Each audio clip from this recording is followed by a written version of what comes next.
don't know Jack.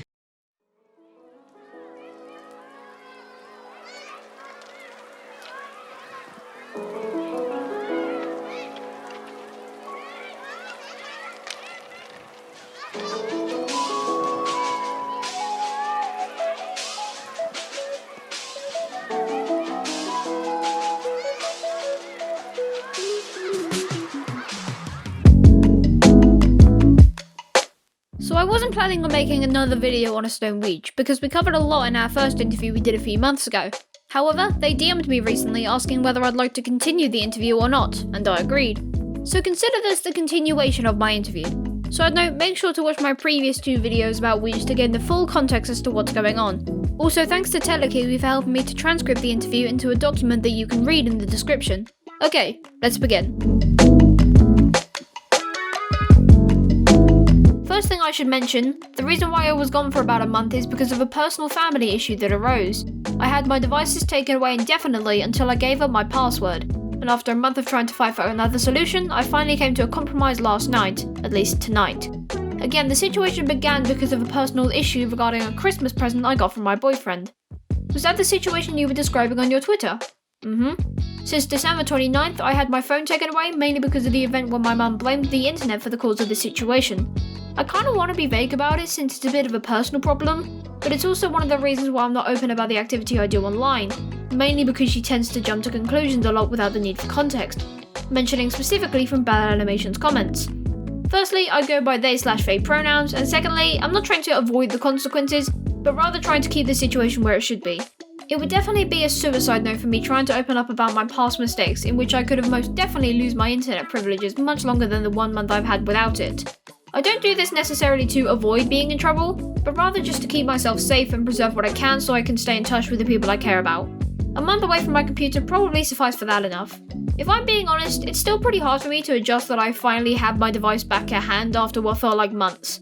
I did have to earn back my devices through compromising, in which I did give up my password in the hopes that they would respect my privacy and not look through my devices. Interesting. Yeah, given that I'm related to radical Christian parents, it gets difficult trying to get them to understand why I need personal space.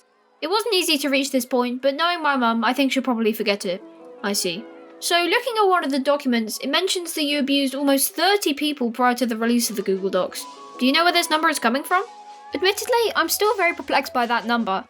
Even when I try to remember all the people I've involved with regarding conjoinment or being manipulative, I really don't think it rounds to that number. It's hard to remember though, so I wouldn't say I'm so reliable for answering that. Right. Another one of the documents specifically looks at this attached message, which was sent soon after the creator of the document had a mental episode. They said the following regarding the message. This fucking message haunts me nowadays. The ex they abuse is stressing them out? Yeah, it's probably stressing you out because you don't want your reputation ruined for your bullshittery. Also, the fact you gotta tell me not to kill myself is a stretch. I guess you could say they were concerned, but leave that out. You shouldn't have added that. What do you think now of this message, and do you agree with the document creator's statement? Admittedly, yeah, I should have said I was concerned. It was kind of bad on my end, and in a way, yeah, I guess I was stressed out, but not fully in the context of reputation, but rather out of fear of repeating my actions with them. I don't think I really trusted myself at that point because of realizing something was wrong. For further context, I think this was the same person who also kind of bullied me for being with me at the time. And I think they've expressed to me before it wasn't really good, but it's a vague memory. Sorry if I'm typing this in a short way. At the moment it's like 1 AM and my head's kind of unable to focus on what I'm typing, so I may or may not leave out points I wish I said earlier, but I understand how they're feeling and I really think I could have left off with a more sympathetic breakup rather than a half-assed statement that came off passive-aggressive. Also, I'm not really sure why I mentioned not wanting them to commit suicide. Maybe because I was afraid of seeing someone I know take their life. And again, it was bad on my end for leaving out the statement of being concerned, because in a way it kind of looks like I'm wording it as if I don't want to face charges or something like that. I'm happy they're alive and I hope they'll be happier in the future. I see. Yeah, I really think I could have worded it better. Okay, so that same document says you acted very lovey when you and the document creator broke up. Can you recall any of this behaviour? I think I see myself as very mushy when I'm showing affection, yeah. I'm unsure about the current context of it, but I'm assuming that it sort of revolves around it being fake love. I guess I understand where it was coming from, but from my experience I think it was 2 mixed feelings. Feelings of genuine love and feelings of fear about more harm than good being put out of this. Not necessarily harm towards me, but mostly for the document creator. Again, this was in a period where both of us were in a sub-community in which others seemed to frown upon it and go after us. I sort of departed from the sub-community after a while, and by sub-community I mean like 3 different roots of the sub-community in which I had common friend groups. Again, I apologise if I'm sounding off right now. I think it's becoming a lot harder to focus. I know I should be sleeping right now, but I honestly can't. Fair enough. The document also talks about the time you attempted to friend them on Discord following the release of the Google Docs, which received this response. They tried to get their redemption arc. I obviously was not having it. Why would I forgive them who did all this shit they did? Were you actually trying for this redemption arc or just trying to repair friendships? I think it was trying to repair a friendship, or in this case starting over or leaving off on good terms. I admit when this all started in July I was sort of desperate for a redemption arc, but I still remember when I tried reaching out to them regarding this and I had intentions of wanting to start over, or leave off on good terms. But I understand if they don't want to talk, given that I hurt them. I honestly hope I didn't come off as pushy. Interesting. Alright, so a question for me that arose from your response document was the section about Sonic Boom 363. Aside from the fact that they wanted you cancelled because of your tweet of oppression, was there any other main reason for mentioning them? Oh yeah, I think I remember. To summarise, I said something like eradicate white people as a joke to one of my friends. I forgot to put the /J, I think. I think this happened before I got called out and a lot of people thought I was being racist towards white people despite them not being oppressed. As a result, I think Sonic Boom held a massive grudge against me, and that led to a few fights and or internal arguments between people I know. Me and Sonic Boom are currently okay because we talked it out. I can't exactly remember why I was saying eradicate white people, even with context, but regardless, I still kind of stand by the fact that white people aren't oppressed. And while I don't want them eradicated, I do find a lot of white people jokes funny because they're not oppressed and never will be. I see. I think I've had a similar situation with Playstyle. Figured I'd bring that up because I still get a few comments regarding what happened to them. A while back, I made a very insensitive comment, partially as a joke regarding Playstyle working on OSO. I said something along the lines of how their Senor Pillow style was off-putting and then they got removed from OSO. As a result, I think they put that comment on a video of theirs as a joke, but a shit ton of people took it seriously and said, "Why did you get Playstyle fired? You're such a bully." I think? We put that behind us, but I haven't spoken to Playstyle since. Right. There's been a lot of misconceptions and events I could name. In one of the documents, the user responded to the things you said in your response, saying things such as, "I did make sexual comments and they were all jokes, I just joked about sex here and there." What are your opinions on these statements? Honestly, I think they were pinpointing that. I think my humour has been slowly getting a bit more abstract with sexual humour, but I don't think that should indicate I'm leaning towards being actually sexual. If I'm being honest, I've been hoping and trying very hard to make sure it doesn't go any further than that.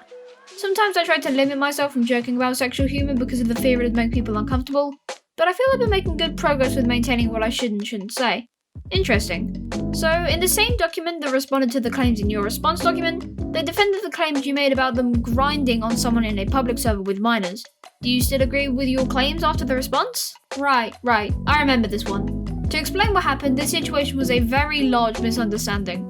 One of my friends screenshotted a message about grinding on a CD, and I think this was in the general chat. At the time we thought they meant that they were actually doing some kind of sexual motion or something, and impulsively, I think I tweeted in response moments after. I think the real context that was provided was the CD were initials for a Roblox game, and I just realised that was a huge mistake. Stuff happened afterward that I feel shouldn't be mentioned for privacy reasons, but I hope they understand that the event was an honest mistake for both me and the friend who provided it, should have looked through for better context. Alright, I see. There is a claim in one of the documents that you tried to deny the events retold by a user because they had amnesia. Where is this coming from? Oh yeah, when this happened, I do admit I had overthought the causes of that happening. I tried convincing myself repeatedly about possibilities of the cause of this whole event, but after a while I think I came to terms and acknowledged that this was all on my end for having this build up to a point where people needed to speak up, and it was completely justified. Interesting. The same document mentions the time you drew vor art of 2 characters named Dragonfruit and Mousetrap. Do you have any explanation of what happened here? That one I don't believe I remember happened. I think anything related to vor probably related to an inside joke between me, Cider and others or something, but it was way long ago. I don't have an interest in vor. The document does say that Cider doesn't have a vor fetish. Yeah, I don't think they had one to begin with, but I still have faded memories about it and how it used to be an inside joke. Like at one point, Cider had a vor pride flag hidden in Sun's YT banner. Ah, interesting. This document also describes you asking a polyamorous group to have sex to, quote, prepare for the future. That I also don't remember. If I did say that, however, I really heavily think it wasn't out of any super sexual intentions or fantasies. I'm not sure. I apologise if I'm getting more and more vague about this. I've been having a bit of a harder time trying to focus on many things. But yeah, I think back then some questions were genuine but definitely could have come off better. Interesting how you don't remember any of these. A lot of these things could have already been filled in by sex ed teachers. It was mostly in like 2019 after all, and I've never been the best at remembering. I also try not to think about the past as much because it kind of makes me uncomfortable, even though it doesn't fully help my case at all if I can't really remember what happened, unless there's something that would help me come back to it. So as per most of my prior questions, this is coming from one of the documents about you, where you pressured them and someone else onto hugging on a whiteboard. What was your reason for doing this? Did I? I think I was being genuine at the time, at least hoping I could help two of my friends become friends themselves. I don't remember it being pressuring, but if it was, I do apologise in advance. I usually do my best to show that I care for my friend, and I rarely bring my friends together much, so I guess this was my first time for me. Okay, I see. In the same document, there is a screenshot of you asking how to whore to gain someone's approval. What's the context of this? Huh? Whore? What? I'm drawing a blank on this one because I don't remember this. Given that it was used in verb format, I can only assume I didn't even know what it meant, but I don't even know. Again, I apologise if these responses are getting more and more vague. I feel like I've remembered less and less of events that haven't stood out too much to me. Interesting. I'm going to talk about some of the more minor accusations now, seeing as most of the important things have been covered. Where do you think allegations of you having alt accounts came from? Honestly, I'm not sure about where this spewed up either. I do remember there being claims about alt accounts. I can name like one time where my friends made an alt to confront someone anonymously, but then that same person accused that to be my alt account and didn't even believe my friend when they said it wasn't me. I think another event happened too where someone said I had an alt on Discord. I believe it was because of an accusation that I was hiding shit. I can't remember the full context, but I can confirm that the only alt account I had on Twitter was my vent, and on Discord this is my only account. I see. One of the accusations made against you was about this image. Why do you think you chose to draw it? I think that was the point where I was finally expanding my horizons with a stupid sense of humour. I know some people who are welcoming of it, but others who might feel uncomfortable with it. Honestly, I think at that point I only discovered the joke and wanted to try it out. I knew what happened next in the original meme, and I am a bit uncomfortable with it too, but I think the sole intent of the image was just to make a meme with the intent of getting a laugh. The image it's referencing is a bit inappropriate and a bit uncomfortable for me to describe, but I think the only purpose I drew this was to try and open up to a bigger and more mature sense of humour. I don't do stuff like this as often, if not at all now. I usually do my best to remember to ask if people are comfortable with being open about their limits on what I can joke about. What I do remember is that they claimed this was CP, and while that is debatable, I definitely didn't have any intent to draw the next panel. I have never drawn any serious NSFW, and I definitely don't plan on it in the future. So I guess this sort of counts as a redraw of a meme based on a more mature animation. Either way, it was never my intent to express this as CP, not in a lifetime. Very detailed. One last thing, is there anything else you'd like to say to anyone? To the people who stood by my side and were there to help me change for the better, thank you for still keeping hope in me. I myself wouldn't justify my actions or say it's okay, and I encourage nobody else to either. But I do thank you for still believing in me and giving me motivation to do my best to be a better person. To all the people who have been after me since this started, either as a plot for revenge or simple troll groups, hopefully you guys can find a better use of your time instead of bandwagoning. And until then, I do hope that you realise that a better way could have been found. Although I do thank you because now I've not only built up tolerance but also a backbone. To all the people who have cut ties with me, especially old friends, thanks for being there for me, and I'm so sorry for breaking your trust. Cutting ties was perfectly justified, and I hope that everything will be well for you guys in the future. I know I've tried reaching out in the past, but I know now to respect your decisions, and I accept. Thank you, and I hope we can see each other again soon. To all the people I've hurt, I wish I could have known better about the harm I've caused. You didn't deserve my manipulation or forcefulness, nor did you deserve the pain that I put you through. I can only hope that you are doing much better now and that your mental health has recovered. You guys are wonderful and strong for getting past the events and proceeding to recover. I wish you guys the best for the future and that you'll find huge success in being yourselves. And to the people who had attempted to dox me, fuck off. Oh yeah, one last thing I should mention. I know this is a last minute clarification, but I never ran the Jack and Jellyfy Twitter account, and I didn't know about the Hiroshima bombings when this was uploaded. It had only been informed to me directly after it was uploaded, and multiple people thought I was racist. I guess I just wanted to throw that out there before the opportunity left. Okay, I have some quick things to end this video with. 1, if you're not already and you're enjoying my content, please consider subscribing because most people aren't and that's a bit sad. And 2, lots of things are in the works, so please be patient. Alright, that's all. See you, bye!